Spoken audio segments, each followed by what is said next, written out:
નમસ્કાર મિત્રો, સ્નાન કર્યા પછી ભૂલથી પણ ન કરો આ 7 ભૂલો. પૈસાનું થશે મોટું નુકસાન. વાસ્તુ વિજ્ઞાન અને શાસ્ત્રો આપણને જણાવે છે કે નીચે બતાવેલી ભૂલો જેને આપણે જાણતા હોવા છતાં કરીએ છીએ, જેનાથી ધન સંબંધિત સમસ્યાઓનો સામનો કરવો પડે છે.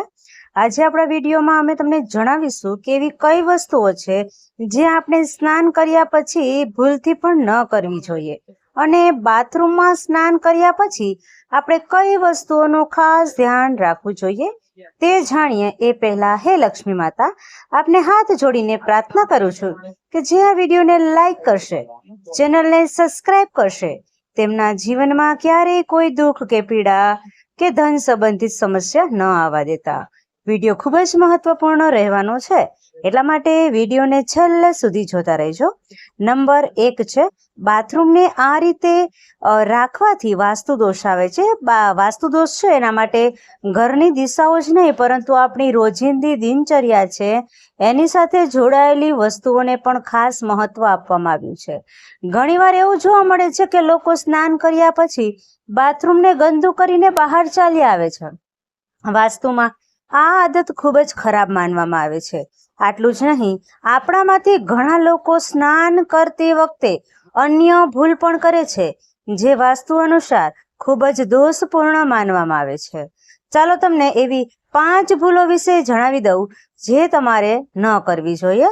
નંબર 2 છે, બાથરૂમમાં ગંદુ પાણી ન રાખવું. ઘણા લોકો સ્નાન કર્યા પછી બાથરૂમમાં સાબુનું ગંદુ પાણી હોય છે એ તેમને તેમ જ છોડી બહાર આવે છે. તમારી આદત તમને કંગાળ બનાવી શકે છે. બાથરૂમમાં ગંદુ પાણી આમને આમ છોડવું ન જોઈએ, અને જ્યોતિષ શાસ્ત્રોમાં કહેવામાં આવ્યું છે કે તમારી આ આદતને કારણે રાહુ અને કેતુ તમારાથી નારાજ થઈ શકે છે.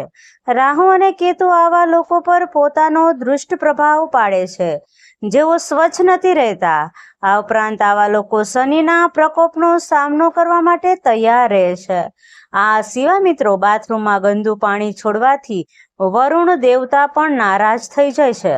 તમારી આ આદતના જ કારણે ઘરમાં ધનની હાનિ થવાનું, એટલે કે પૈસાની ખોટ થવાનું શરૂ થાય છે.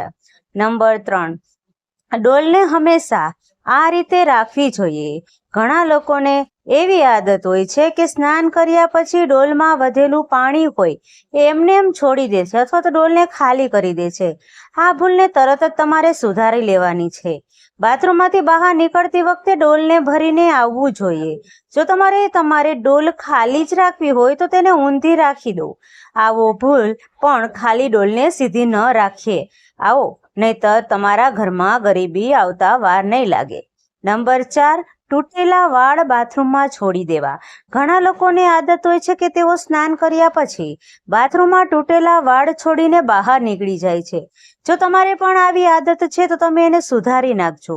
આવું કરવાથી શનિદેવ અને મંગળ નારાજ થઈ જાય છે અને તમારે તેમના દુષ્પ્રભાવનો સામનો કરવો પડે એમ છે.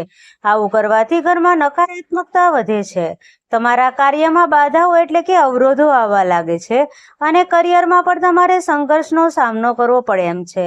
નંબર 5, ભીના કપડાં ન છોડો. ઘણા લોકોને કપડાં પહેરીને નાહવાની આદત હોય છે. સ્નાન કર્યા પછી તેઓ પોતાના ભીના કપડાં બાથરૂમમાં છોડી દે છે. જો તમે પણ આવું કરો છો તો આ આદતને સંપૂર્ણપણે છોડી દેજો. જો તમે પણ આવું કરશો તો સૂર્યદેવ તમારાથી નારાજ થઈ જશે અને તમારા જીવનની અંદર માન અને કીર્તિનો અભાવ આવવા લાગશે. આ સિવાય વાસ્તુના દ્રષ્ટિકોણથી પણ બાથરૂમમાં ભીના કપડાં રાખવા યોગ્ય નથી. નંબર 6, નાહ્યા પછી ન કરો આ કામ.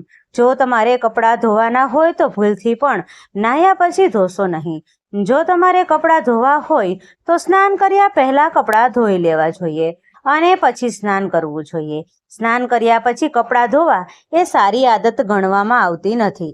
અને મિત્રો, વાસ્તુ અનુસાર એવું માનવામાં આવે છે કે સ્નાન કર્યા પછી ગંદા કપડાં ધોવાથી શરીર અપવિત્ર થઈ જાય છે. નંબર 7, સ્નાન કર્યા પછી નળને સારી રીતે બંધ કરો, કારણ કે વહેતા પાણીથી વાસ્તુ દોષ છે ઉત્પન્ન થાય છે. આનાથી પાણીનો બગાડ તો થાય જ છે, પરંતુ સાથે સાથે ધન અને સન્માનની પણ હાનિ થાય છે. આ વાતનું પણ ધ્યાન રાખો કે બાથરૂમમાં રાખેલી વસ્તુઓને જ્યાં ત્યાં એટલે કે ગમે ત્યાં વેરવિખેર ન રાખવી જોઈએ, પરંતુ વ્યવસ્થિત રીતે રાખવી જોઈએ. નંબર 8, બાથરૂમને ખુલ્લું ન રાખવું. બાથરૂમને ખુલ્લું રાખવાથી બીમારીઓનું કારણ બની શકે છે. અને હા મિત્રો, વાસ્તુશાસ્ત્રમાં પણ આને નકારાત્મક ઉર્જા તરીકે જોવામાં આવ્યું છે. તેનાથી ઘરમાં ઉર્જાનું સ્તર છે એની ઉપર અસર પડે છે.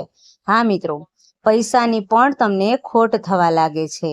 બાથરૂમમાં ગંદકી, ભેજ અને વરાળનું સ્થાન હોય છે, તેથી જે લાગવાની સંભાવના પૂરેપૂરી રહેલી છે. ખુલ્લા બાથરૂમ છે એમાં ચેપનું કારણ બને તેવા જંતુઓ ઘરમાં પ્રવેશી શકે છે અને સ્વાસ્થ્ય પર નકારાત્મક પ્રભાવ પાડી શકે છે, જેના કારણે તમારા પરિવારના સ્વાસ્થ્ય અને મનોભાવ એટલે કે મૂડ અને સમૃદ્ધિ પર તમને નકારાત્મક પ્રભાવ તમારો પડી શકે છે.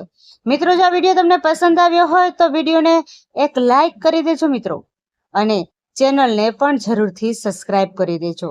હા મિત્રો, અને હવે બાજુમાં આપેલા બેલ આઇકનને પ્રેસ કરીને ઓલ ઉપર સિલેક્ટ કરી દેજો મિત્રો, જેથી તમને વિડીયોની નોટિફિકેશન સૌથી પહેલા મળતી રહે. અને મિત્રો, ખાસ કોમેન્ટ બોક્સમાં જય માતાજી જરૂરથી લખજો, જેથી કરીને માતાજીની કૃપા તમારી ઉપર બની રહે. વિડીયોને છેલ્લે સુધી જોવા બદલ મિત્રો તમારો બધાનો ખૂબ ખૂબ આભાર. હવે મળીશું નવા વિડીયો નવા ટોપિક સાથે. ત્યાં સુધી બધાને રાધે રાધે.